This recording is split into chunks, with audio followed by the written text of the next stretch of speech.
Alright, so let's get this started. So, this is an intro video to starting playing Guild Ball on Vassal.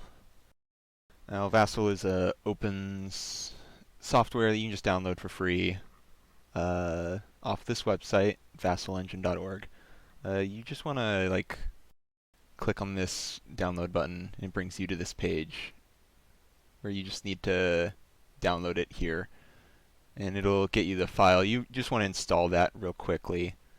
And then after you do that, don't need that, I already downloaded it to save some time. After you do that, it should get something close to this.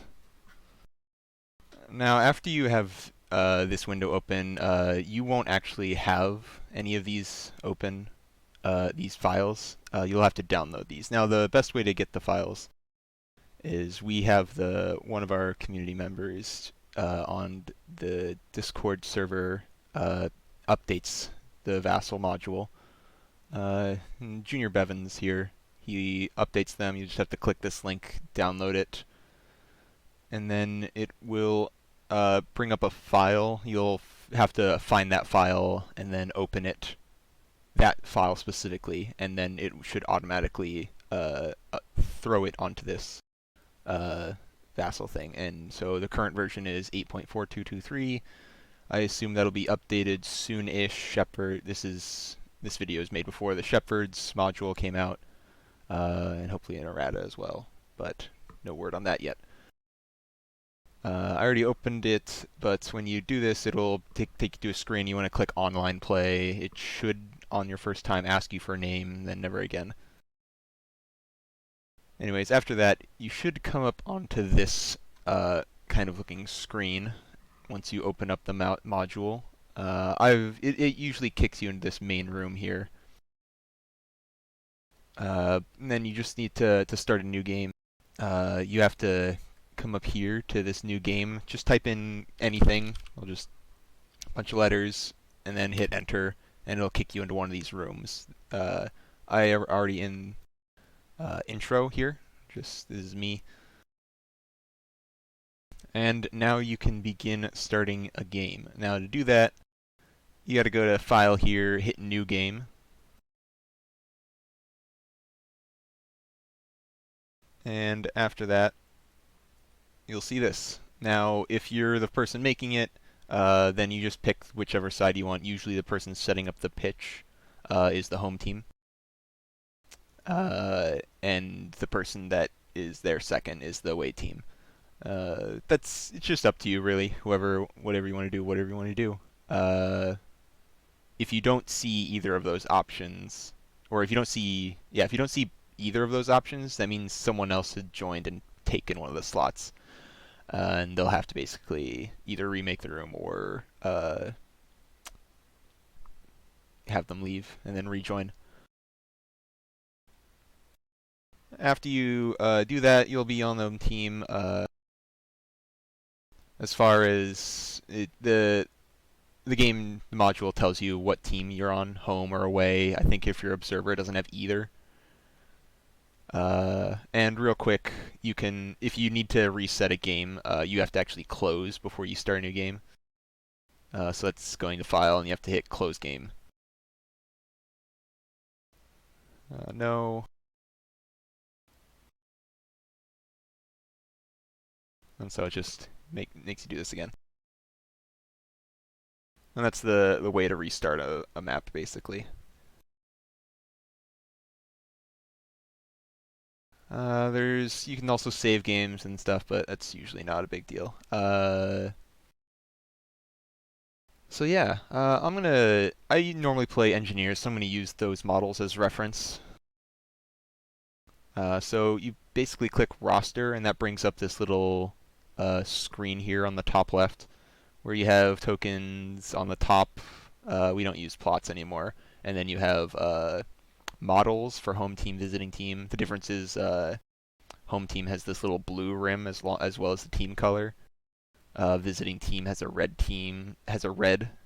rim with the team color. So as you can see, the home team ballista is blue, the away team ballista is red. It's not really important unless there's mirror matches, then it's kind of important. And then if you need the assistance for setting up as well, you can hit this deployment button. It's just something you click on to turn deployment lines on and off. It also puts a distinct midline instead of the vague midline. A little bit easier for kickoff. So there's also all the tokens and stuff. You just click and drag them off as you will. Just click, drag, place it down, and then you just have all the models. The left side is major guilds, and the right side is minor guilds. So you have all the cooks, falconers, miners, navs, order, rat catchers. We have terrain as well. Hopefully sometime in the near future we'll get more varied terrain sets, but as for right now we have all just basically this. You have the obstructions, it starts on obstruction, but then you can get rough ground barriers, forests, fast ground, and other is basically super large buildings. I wouldn't recommend it. You also have templates here, all of these templates to pick from. They have basically everything that is an AoE, even if it's temporary. And then you just have a AoE or lob barrel AoE. And then if you ever lose a ball or something, and the ball of light as well, you have the balls here. The pitch starts with the one in the middle, but if it glitches out or you lose track of it or something, you can always find a new one. But as far as setting up the terrain, it's the same thing. You click and drag, just whatever you want. I like to use longshanks.org to do the terrain. They're pretty neat. They have a little nice software. And then you just click and drag them out. If you ever need to adjust terrain, as you can see, I'm like clicking on this, and I just can't like move it at all. Whereas I can like move ballista, put ballista on it, and moving the terrain just doesn't work. If you ever have to move the terrain, you can shift left click on it. That puts a little red X on it. That red X means you have selected the terrain piece, and then from there you can just click and drag it. And then as soon as you click off, and then it's no longer selected, and I just start clicking on it again, it doesn't actually do anything.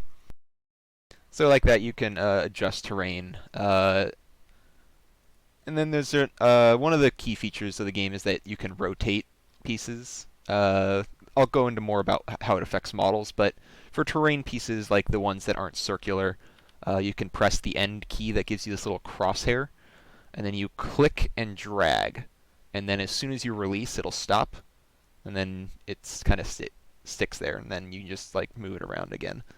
So just remember, it's the end key is the default key, so press end gives you a crosshair, you left click and then start dragging, and it starts rotating the terrain. Alright, so let's get to setting up. I'm just going to do one side, don't really need more than that.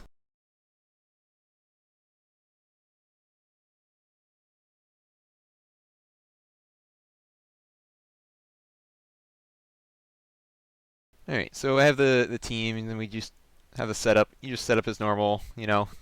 You guys have played Guild Ball before, I assume. Or if you're just getting into it, you know, maybe have someone walk you through like the setup. This is mostly just getting used to Vassal. You do the setup, place them on the line and stuff, and I'm going to have Mainspring kick off. Let's not use the ball of light, let's use the real ball. So for Mainspring, he has to walk, right? He has a jog of 6.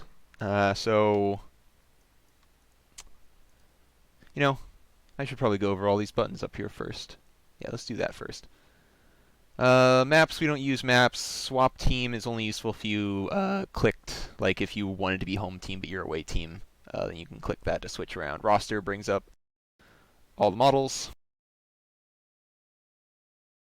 Statistics, this is a useful one. Statistics brings up a little side window. It has 4 things on it. Turn sequence gives you a turn sequence. Actions tells you what actions are. Momentum, what you can use momentum for. These are season 4. I think these are updated, so that's pretty neat. And then this tells you what conditions do. But not only that, if I click on hoist, for example, it brings up hoist card. And if I click on it, then it swaps the sides. It doesn't track health on it, so like I'm about to remove hoist health a little, so hoist has 10 health, he normally has 13, doesn't actually track it on the card. Yeah. Another thing I learned recently that if you click and drag a box, so you can click and drag boxes over things to select things, because sometimes if you're like clicking and you have a shaky hand or whatever, you're not like used to it, then you can like accidentally move models. So what I like to do is click and drag boxes over models. And then once you see that little icon appear over the image of the model, you get that tells you you've selected it. And basically, let me do this for Harriet. I selected Harriet by clicking and dragging the box over it, press the space bar, and that brings up her card without, fear of moving the model. Not sure it does anything if you select more than one model. Yeah, looks like it just selects one of the models to bring up. Anyways, just got to make sure you're selecting the right model when you click and drag boxes. As you can see, it doesn't actually show a box when you're clicking and dragging a box over it, but it does exist. As you can see, I've selected all 6 models in the ball by dragging a box over it. That being said, just clicking on the model itself will also bring up the card. So click on this ballista, brings up ballista, hoist, hoist. So that's statistics window. It's very useful. Plots, we don't use plots. Game plans brings up the game plans deck. Now this is the entire deck here. So you would deal this out for yourself specifically. So each person has to deal their own cards. It is a shared deck, so you don't have to, keep track of anything other than that. So you click and drag out your cards. So I'm just a major guild, so I draw 7.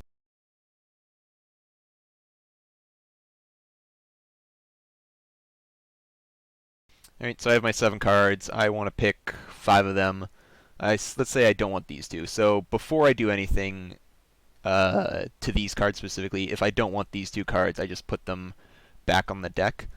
You want to make sure your opponent has drawn all their cards first, because if you put these back, then the opponent has the possibility of drawing them.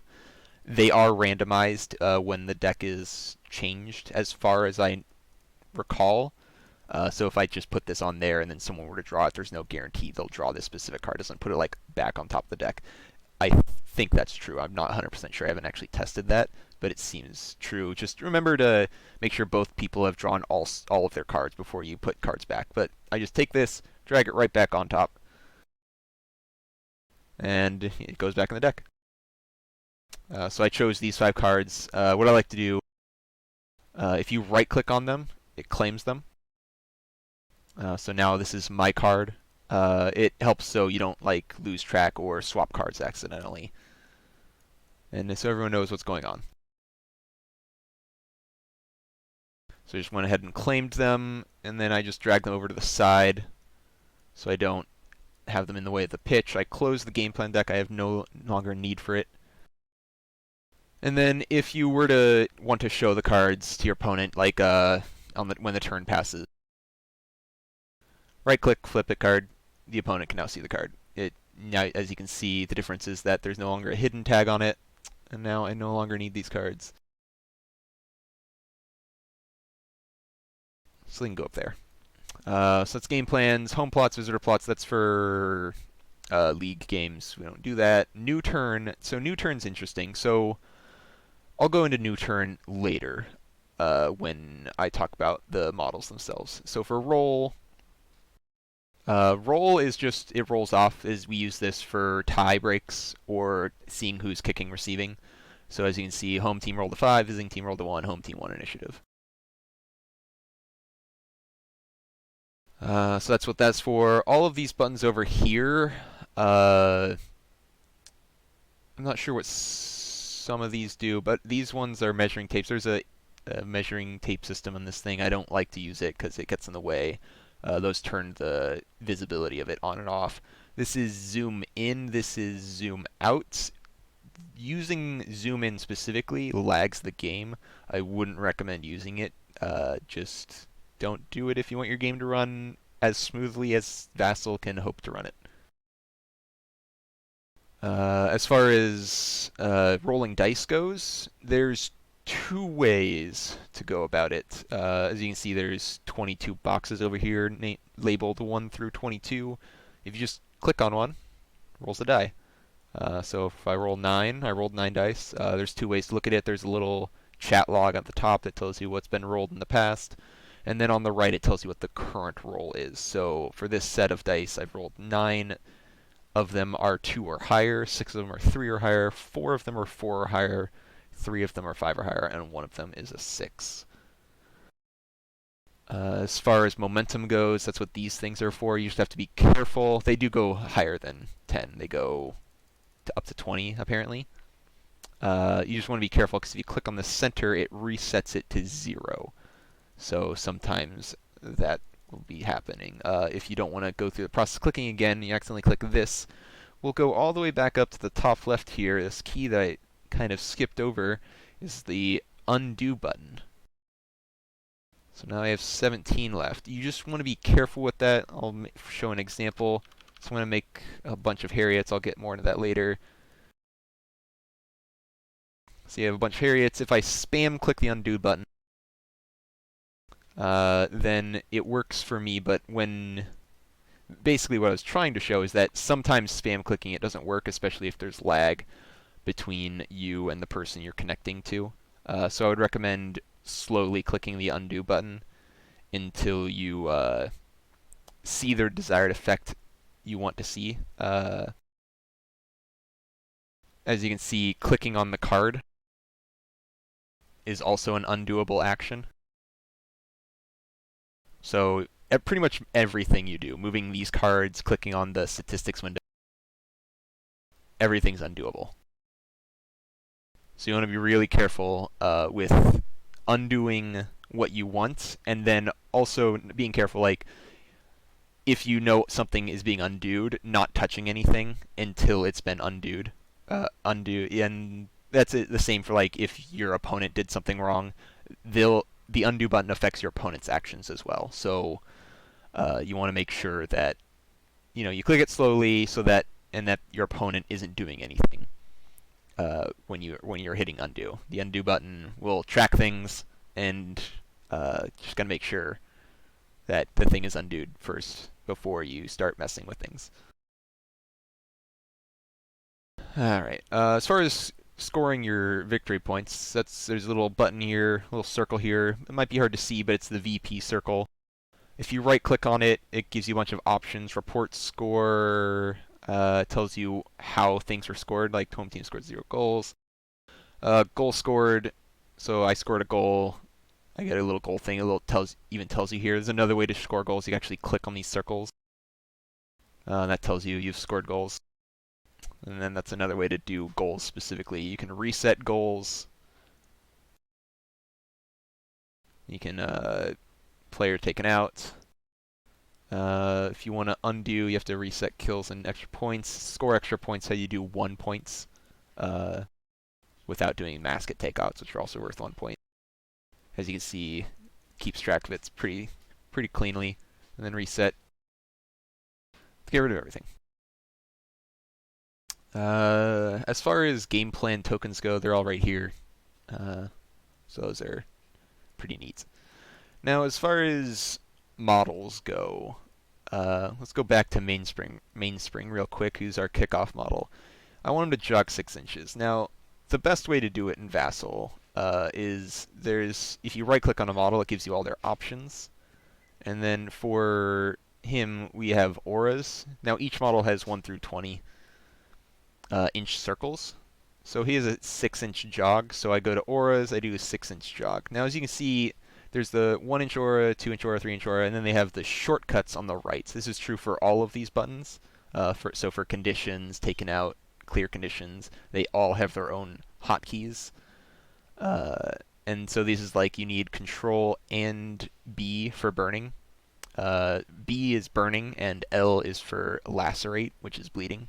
That's just something to know real quick. But there's also knockdown is K, disease is I for infection. So all of them are kind of very straightforward.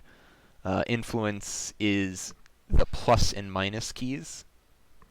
That's pretty simple. And as for health specifically, it's control, the plus and minus keys.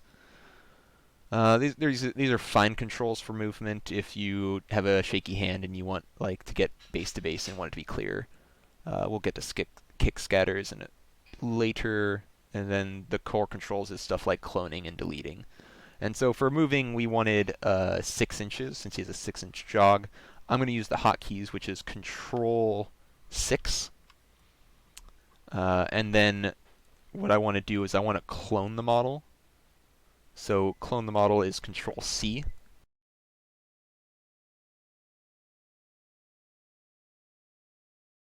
So that means there's 2. If you have an aura up when you clone a model, it will clone the aura as well. An easy way to clear auras is either Control period to clear all auras on the model, or you just hit the same aura that's up. So if this is a 6-inch circle, you just hit Control 6 to do it, and then you can have all the auras up that you want.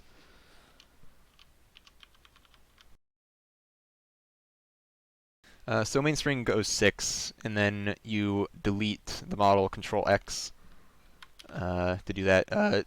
Something to note is that the taken out condition is Control Z. So, and then it puts a little skull on it, resets them back to their resting, their walk back on value. So for hoist, it would be his 7. And then you press Control Z to untake him out. So then we'll just heal him back up to full because he's not actually taken out. But you want to be careful with that because I could just accidentally delete it. But if you do, hit undo, it comes back.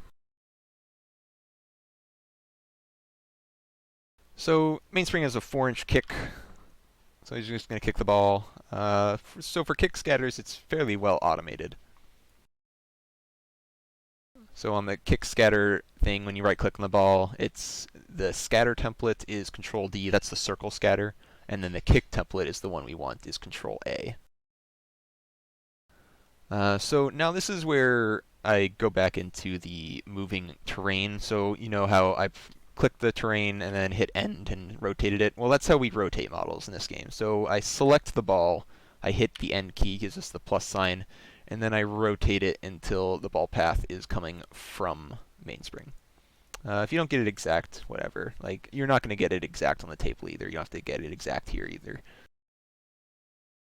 So then, once we have that, we right-click, go back to scatter, and now we have all of these options. 1 through 6 is if you wanted to manually control the scattering, but for us, we want single scatter, which is Control S. So if you select the ball, well, actually, let me do this first. He kicks, so I have a clean kick, so I get a reroll. So I'm going to clone it. So if I don't like the first roll, I can reroll it. So now you select the top one. Not like click them off. Go to scatter, single scatter, Control S. It scattered it for me. It went to the 4 inches. I don't like that. Let's get rid of it. Control X, delete it. And let's hotkey it now. Control S to scatter it again. That's much better. I liked it when it went over there. So then it has this little funky trail on it. All models have something similar. So models have this basically a charge path lane. Colossus has a 50 mil sized one. And then that's Control E for that. And then the ball, that is also Control E to get rid of that. And then you can just leave up the 1-inch circle for pickup if it's on the pitch.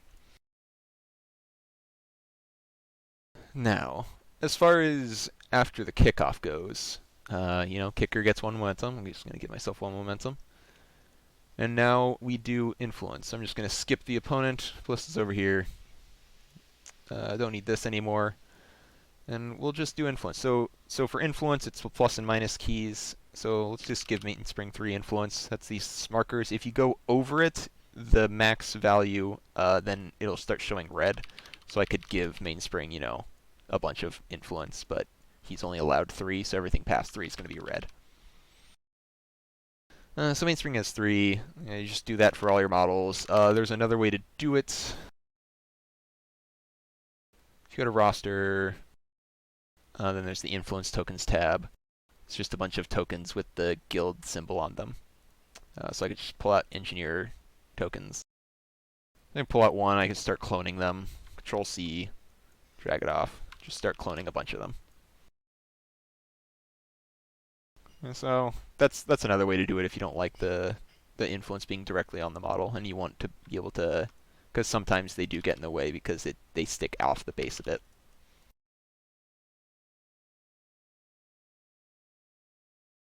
So as far as that goes, Mainspring, and then again, influences plus and minus keys, and then if you want to do health, so Mainspring should be at full health, control plus to bring him up to full, control minus to bring him down.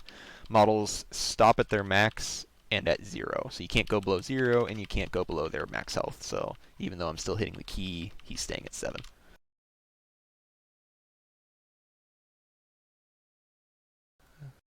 Let's see, what is next? Let's do special auras. So compound has countercharge. So every model has the same aura, status, influence, wounds, movement, scatter, core. I'll get the scatter on models, why is it there, in a bit. But for compound, he has special auras, Rush Keeper and Horrific Odor. So special auras are always Control W and Control Alt W. I should talk about Alt actually. So Control W puts up Perfect Odor, Control Alt W puts up his Rush Keeper. Which one specifically is different for model? So like Ballista has 2 of these as well, but I think you'll have to figure it out for each model. So Rush Keeper, the inner circle's 4 inches, the outer circle's his countercharge trigger range. So it's just a neat thing to do. Goals also have goal kick range. And then they also have auras, so you can do 1, 2, 3, 4, 5, 6 if you want to measure like somebody going in for the goal kick. Now let's talk about scattering. So scattering off of models is interesting because you're supposed to measure from the base of the model. So as an example, of Colossus and Mainspring. So for Mainspring, it measures right off the model, and the ball's the same size as Mainspring, so that's not a big deal. But for Colossus, if you put it here and then scattered it just after dragging it off, it'll be a little bit short. As you can see, there's like 10 millimeters or 20 millimeters, 10, yeah, 10 millimeters. It'd be 10 millimeters short of the true distance. So if you right-click the model, go to Scatter, go to Kick Scatter, or Standard Scatter if they were knocked down. Then it snaps the ball to the model, and then if it scatters from this point, so I'll just select the model and scatter it. Then, as you can see, it is the true 1 inch away from Colossus. So that's something useful to do. So for example, if I just drag it over him, and then do a Kick Scatter, and then scatter it. It's scattered 4 inches, so 4 inches, see it's cutting over on Colossus. It's not actually the true distance. It needs to be a little bit farther. So like that. It's just something to keep in mind when you have like missed passes or knockdown models.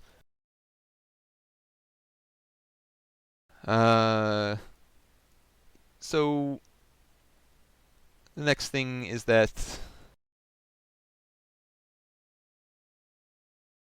so for auras, as you can see, there's Alt Control 1 for greater than 10 inches.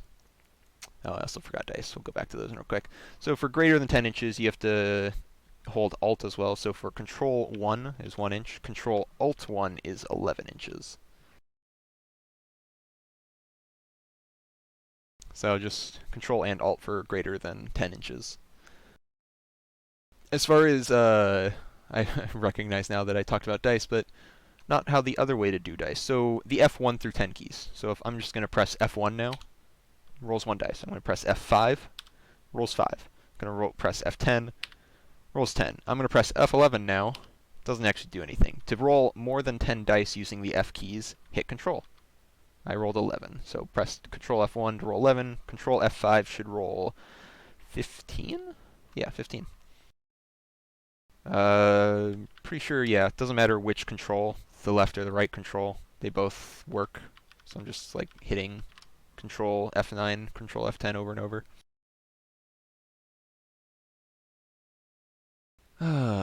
What else is there to talk about? It seems like I've talked about most everything. If anybody has any questions that is watching this right now.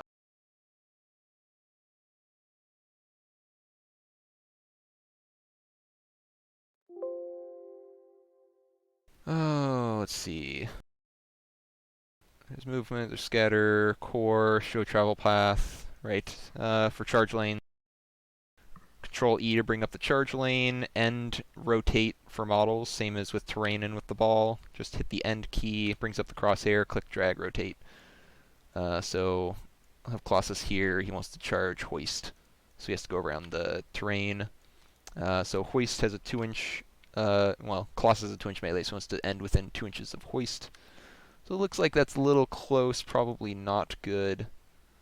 Looks like this is also a little close, probably not good. So can't do that. So he's gonna have to walk.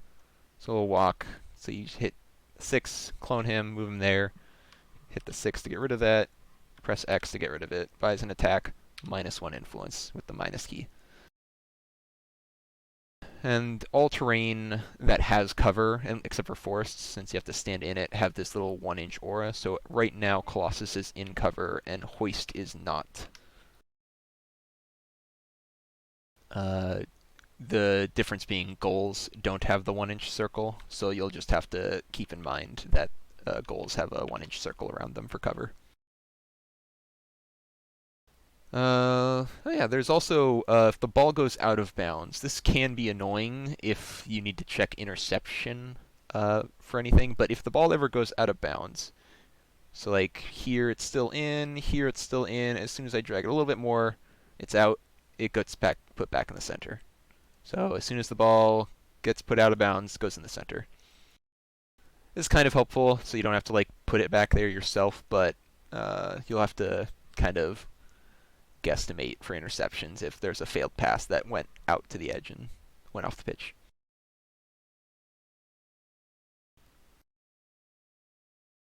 Let's see, what else is there?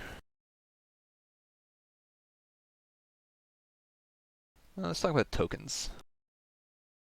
So for the engineers specifically, they have all these tokens. They have a special one, Roulette for Nomad.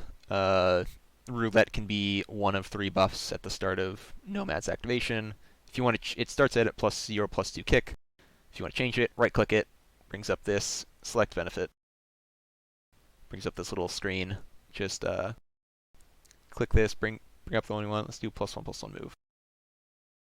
Changes it. Now roulette gives +1/+1 move, so you don't have to like start looking around. And there's just all the tokens for it, for all the engineers models. I can't think of any model that has a variable buff. No, I'm wrong. It's Blacksmith's player. Arsenal. Arsenal, same thing. Right click, take your benefit. There you go.